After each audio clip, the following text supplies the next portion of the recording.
Hi, and welcome to What's the Tea in L&E. I'm Leah. I'm Fred. And we are your friendly employment lawyers. Fred, Department of Labor they've been busy, I think, after the shutdown, doing a lot of writing. They just dropped a new opinion letter about family medical leave and when you can kind of use family medical leave to cover commute time to and from appointments. Can you tell us about it?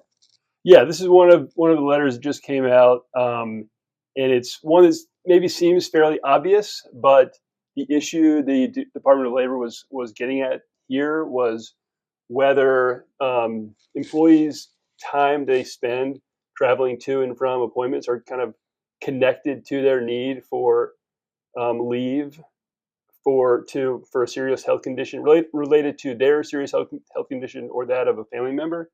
That time is part of the leave and should be counted towards FMLA.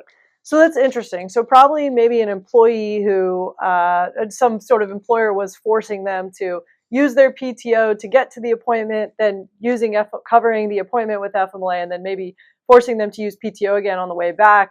And the Department of Labor said, no, no, no, no. If you've got a FMLA to cover the appointment, it also covers the commute time to and from.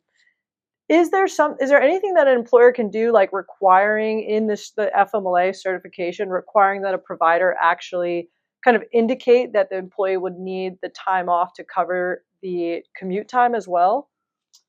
Right. So that's the other point. No, the employer can't do that. They can't ask the provider to provide information on the certification about the travel time or the time that's associated with the need for leave in addition to the actual appointment.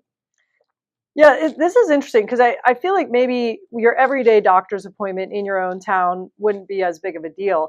But I have seen situations where employees are maybe seeing a specialist that's out of state. And so they might even need a whole day to travel there to go to a 1 hour appointment and then come back a whole nother day and they're off for 2 days for this 1 hour appointment.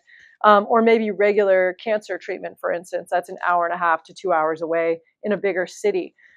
Is there anything an employer could do to, for instance, let's say an employee is seeing a therapist and they just moved to this new town and they want to still see their therapist in their old town and they want to go travel an hour and a half for their 1 hour appointment to travel an hour and a half back? Can an employer basically say, hey, you've got to find a therapist that's closer or you better do this appointment remotely? Is there anything an employer can do to rein in that time?